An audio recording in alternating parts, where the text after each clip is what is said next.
Good evening and welcome to the evening news. My name is Dylan and this is my co-host Flynn. The main headlines across the country tonight are: George Osborne announces that his sixth budget as Chancellor and the last of the current Parliament. This has caused an election battle over spending cuts, as Mr Osborne said public service cuts would be balanced by welfare, savings and action against tax avoidance. Mr Ed Balls said Mr Osborne would be forced to put up the VAT and cut NHS services to make his overall sums add up. Another story is that wet wipe litter on beaches is up to 50%. This is because many people are putting them down the toilet and not in this bin. This is causing them to wash up on the beaches. Hello, my name is Anderson and this is Carl. These are the sports headlines. Barcelona beats Manchester City in the Champions League round of 16s by 1-0. England bring in Parling for the decider in the Rugby Six Nations. Middlesbrough beat Derby to go top of the championship. Nadal, Federer and Djokovic are through to the Indian Wells quarter-final. 95-year-old set a new 200 metres for his age with 58 seconds. That's all for tonight. Thank you and good night. We first would like to welcome you to Unity City Academy BBC School Report. Could you explain what your role is within Middlesbrough Football Club Foundation? Yes, I'm the manager of the foundation, so I've been at Middlesbrough Football Club Foundation for about 8 years, but in the role of manager for about 2.5, 3 years. And my role is to manage the business, the finances, and then the team of staff who come under me. What projects in Middlesbrough Football Club currently running? We have lots of projects, so we deliver under 6 themes. Hopefully I'll remember them. They are enterprise, education, sports participation, social inclusion, disability and diversity, and health. So we have those 6 themes, and then we have various projects under those 6 themes. Educationally, we work in a lot of schools, secondary schools and primary schools, delivering enterprise and business programmes, literacy, numeracy, sport. We could be doing a health nutrition day. We could be working on a night in a socially deprived area of Middlesbrough, trying to reduce crime and antisocial behaviour. It's completely varied from day to day, but that's what makes it brilliant. How do these help the community? The way we work, or what we aim to do, is basically inspire young people and adults from the community. So in Middlesbrough, unfortunately, there are quite a lot of deprived areas, and our aim is to help increase employability, increase and raise self-esteem and confidence of those people locally, to raise their aspirations, to help them move on and be able to achieve in life. So as a community, we're trying to, I suppose, solve or assist with solving some of the problems we have locally to make us a better community. What is the vision of the future for MFCF? That's a good question. We'd like to reach more people. I think the brand of Middlesbrough Football Club is such a big one within the local area that we should be able to use that to make sure that everyone knows about the foundation, and by increasing your publicity and public awareness, you can help more people. So the aim is to help as many people in Teesside as possible. How would the promotion of Middlesbrough Football Club affect the club and its staff?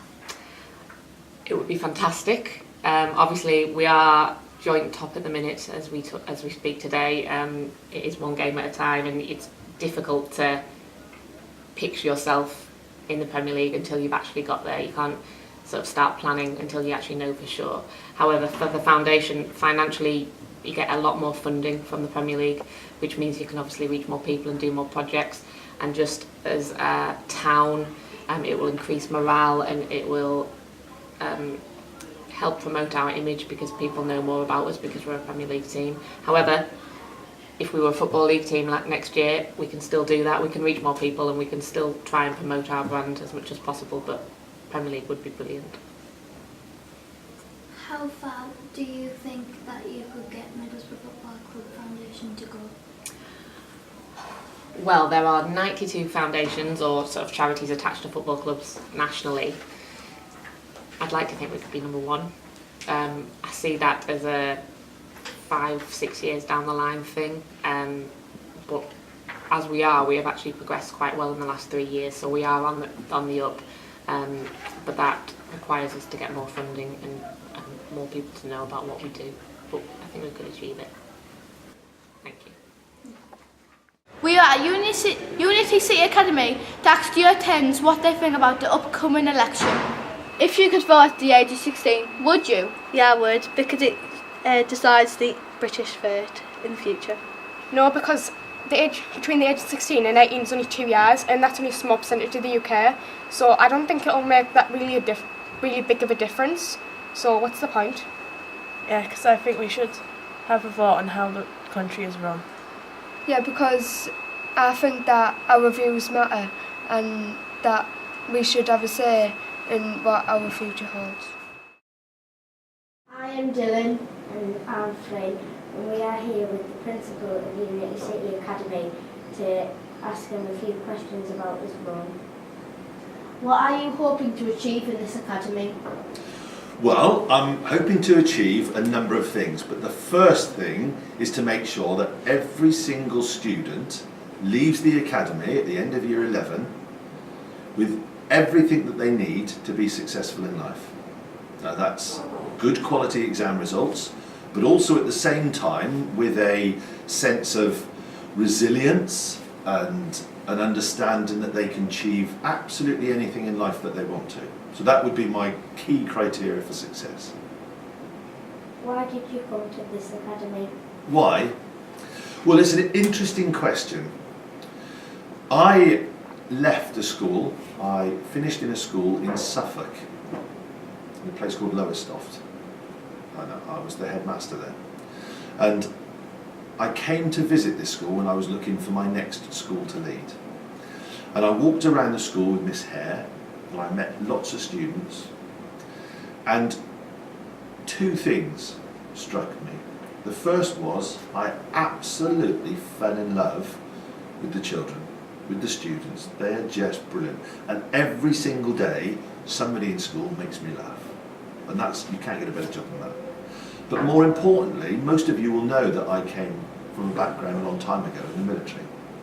And I just recognised the young people that are at this academy are just no different than the young people that I led when I was a soldier, when I was an officer.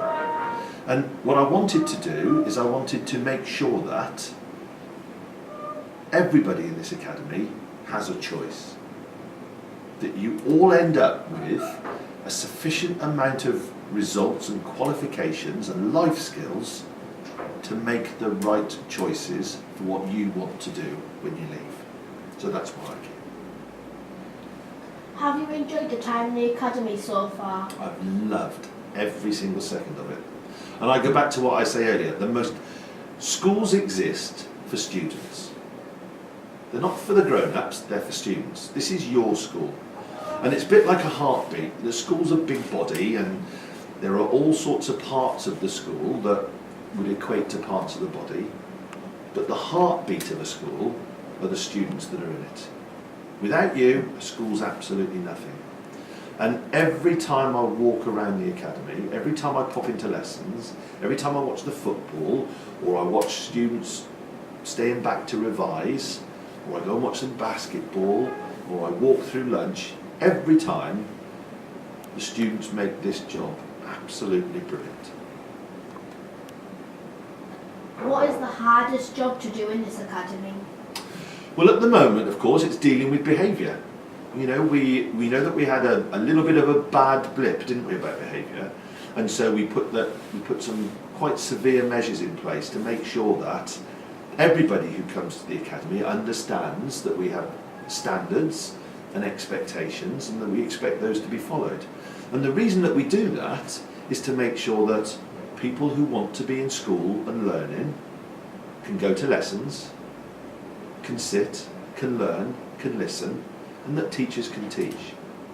And so making everybody in school, every student realise that they're an important part of the community, but also that to belong to the community they've got to follow a key set of rules, and then making sure that I support the staff whilst that happens, that's probably the hardest part of it. Is it true that you are swapping blazers for jumpers? No, I'm very keen, I'm not saying it's not true, I'm not saying it's true at all. I'm very, very keen that the students have a proper voice in the academy. And that I work very, very closely, and I want to work very, very closely with the Student Council. Now, we're going to have a whole new system of elections. I don't know whether you're going to ask this, but we're going to have a whole new system of elections starting this year. And we're going to, hopefully, elect a school president and a school cabinet, ready for September.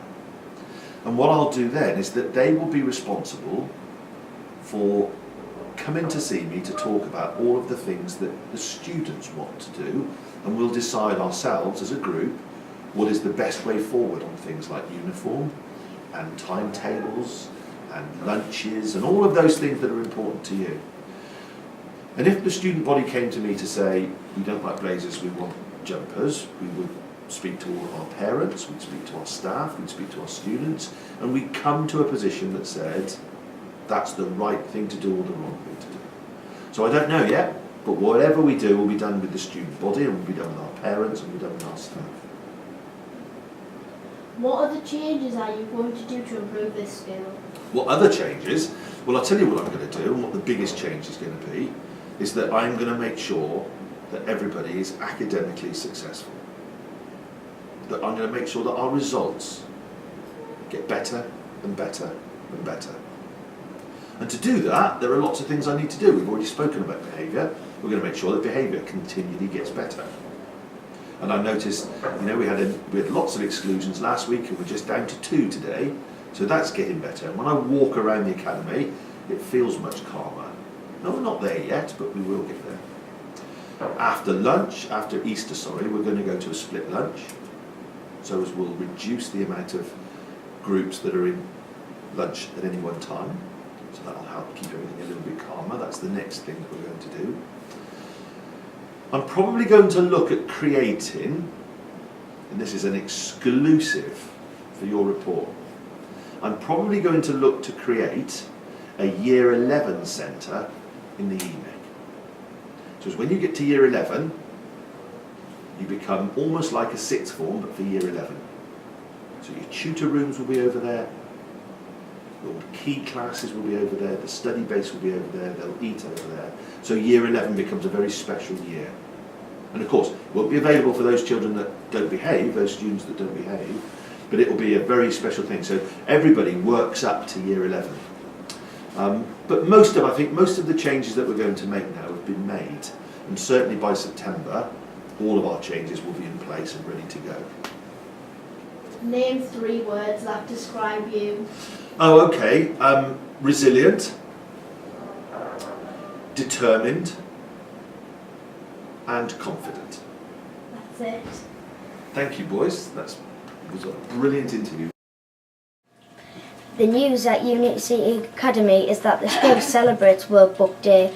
Unity City Academy celebrated World Book Day in a good way. Staff from UCA dressed up as book characters, and Year 7 got a visit from a famous author, Neil Bushnell. Mr. Harrison, Vice Principal, said, "Within the Academy we appreciate that reading stimulates and exercises the mind in the same way that physical exercise improves the body, and that the best way to improve levels of intelligence, the power of concentration and an active imagination is to form a daily reading habit." Jean Art, a lunchtime supervisor at Middlesbrough's Unity City Academy, has celebrated her 80th birthday earlier this year. Mr. Harrison, Vice Principal, said everybody in the Academy respects and listens to Jean. She knows almost every student and their families, and she's a lovely, friendly person to have around the Academy every day. It is amazing to see how well she is able to do her job, and everyone is inspired by how she just gets on with the work expected. That's all the news for tonight. Thanks for watching and good night. In Middlesbrough on Friday there will be highs of 13 degrees and lows of 6 degrees. A mostly cloudy start. Cloud breaks developing more widely later though allowing for a pleasant afternoon of sunshine for many.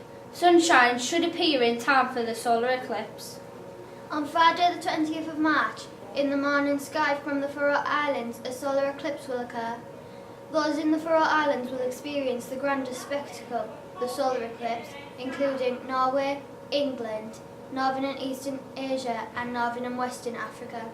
The eclipse will start at 7:41 and end at 11:50 in the morning. The eclipse will be mostly visible from around the UK. To learn about what a solar eclipse is, keep on listening. The solar eclipse is an event where the moon blocks out the sun, causing a sort of blackout. Christians believe that this one particular eclipse is the start of the end of the world, which is definitely not true. We have had one solar eclipse before, so this isn't a dangerous event, but it is extremely rare. Please take caution when trying to see the eclipse, as it is extremely dangerous and you should not look directly at the sun. This has been Macy And Shanice. Thanks for watching. BBC News School Report.